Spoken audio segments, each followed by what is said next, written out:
ഉറക്കം വരുന്നുണ്ട് കേട്ടോ. കുളിച്ച അപ്പാട് കുറച്ച് സമയം ഒരു കോഴി ഉറക്കെന്ന് പറയും, അതൊന്നും ഉറങ്ങി എണിച്ചാലേ ശരിയാവില്ല. കുട്ടീനെ കുറച്ച് സമയം അമ്മേനെ ഏൽപ്പിച്ചു. ഞാൻ ഓനെ കുളിപ്പിച്ചിട്ട് ഇടാനുള്ള ഡ്രസ്സ് ഇതെല്ലാം എടുത്ത് വെക്കട്ടെ. എണ്ണ തേക്കണം. അല്ല എടുത്ത് വെച്ചില്ല, ഇനിയൊക്കെ കുളിപ്പിച്ചിട്ട് ഇങ്ങനെ കാല് കളിച്ചോളും സന്ധ്യയാകുമ്പോ ഇങ്ങനെ. ആദ്യം നമ്മൾ കുളിച്ചിട്ട് വരുമ്പോഴത്തേക്കും ഇടാനുള്ള ഡ്രസ്സെല്ലാം എടുത്ത് വെക്കണം അല്ലേ. അപ്പം നമുക്കതെല്ലാം എടുത്ത് വെക്കാം. ഇതെല്ലാം ഇവിടെ എടുത്ത് വെച്ചിന്, ഇവിടെയാന്ന് എടുത്ത് വെക്കാം. പൗഡർ ഞാൻ അധികം ഉപയോഗിക്കലൊന്നുമില്ല. അവന് ജസ്റ്റ് കൺമഷി ഒന്ന് തൊട്ടാൽ അതിൻ്റെ അകത്ത് ഒന്ന് ഇതാക്കാൻ വേണ്ടി മാത്രമേ എടുക്കലുള്ളൂ. ഋത്തിക്കിനും ഞാൻ അധികം പൗഡറൊന്നും ഉപയോഗിച്ചിട്ടില്ല. കൺമഷിയൊന്നും ഞാൻ പിരികക്കെല്ലാം എഴുതി കൊടുക്കലേ ഇല്ല, കുറവാണ്. എപ്പോൾ തോന്നിയാൽ അങ്ങനെ. പിന്നെ ആൺകുട്ടിയല്ലേ, അതുകൊണ്ട് പിന്നെ ഞാൻ അങ്ങനെ കൺമഷി കണ്ണിൽ എഴുതാൻ അത്ര കൂട്ടാക്കുന്നില്ല. അങ്ങനെയല്ല, മൊഞ്ചിൻ്റെ അല്ല അത്. പിന്നെ കൺമഷി അധികം ഉപയോഗിക്കരുതെന്ന് ഡോക്ടറും പറഞ്ഞിന്. അതുകൊണ്ട് പിന്നെ ഞാനത് ഉപയോഗിക്കുന്നില്ല. പൗഡർ എന്തായാലും കൺമഷി ഇട്ട പൗഡർ ഇടണം, അതൊരു ഇത് നിൽക്കാൻ വേണ്ട.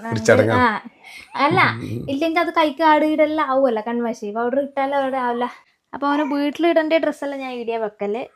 പിന്നെ പുറത്ത് പോകുന്നത് പിന്നെ അവിടെ പെട്ടിയിൽ വെക്കും. അപ്പോൾ തണുപ്പായതുകൊണ്ട് ഞാൻ ഇതായിട്ട് കൊടുക്കുന്നത്. ഇതിന് സ്വെറ്ററും സോക്സും ഒന്നും വേണ്ട, അതിൽ മൊത്തത്തിലായി. അപ്പുറത്തിന് ഒച്ചാക്കുന്നുണ്ട് കേട്ടോ. അപ്പോൾ വന്നപ്പാട് കിടത്താൻ ഒരു ഷീറ്റും വിരിച്ച് വെച്ചിന്. അപ്പോൾ വാ നമുക്ക് എണ്ണ തേപ്പിക്കാം. ഷീറ്റെല്ലാം അപ്പാട് നമ്മൾ എണ്ണ തേച്ച് അപ്പാട് പൊത്തി വെക്കും ഇതിൻ്റെ അകത്ത്. അപ്പോൾ ഇത് ഇവനെ എണ്ണ തേപ്പിക്കുന്ന ഷീറ്റാണ്. ഇത് അപ്പാട് മടക്കിയിട്ട് നമ്മൾ പൊതിയിലിട്ട് വെക്കും, അല്ലെങ്കിൽ എണ്ണ ആയതുകൊണ്ട് ഉരുമ്പ് വന്ന് അരിച്ചിട്ട് ഒന്നും വെച്ചേക്കൂല. അപ്പം നമുക്ക് എണ്ണ തേക്കാം. വീട് തച്ചോളി എണ്ണ തേക്കാം നമുക്ക്. പാടി എണ്ണ തേക്കാം. ആദ്യമെല്ലാം അമ്മയാന്ന് കുളിപ്പിച്ചോണ്ടിരുന്നത്. 2 മാസം വരെ അമ്മ കുളിപ്പിച്ചിന്നെ.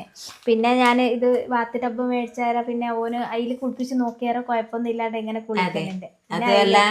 അനക്ക് കുളിപ്പിച്ചിട്ട് എടുക്കാനും മടങ്ങാനും നീരാനും അരക്ക് ഇപ്പൊ അങ്ങനെ കഴിയൂല, കാലുമിട്ട് ഇരിക്കാനും ഒന്നും.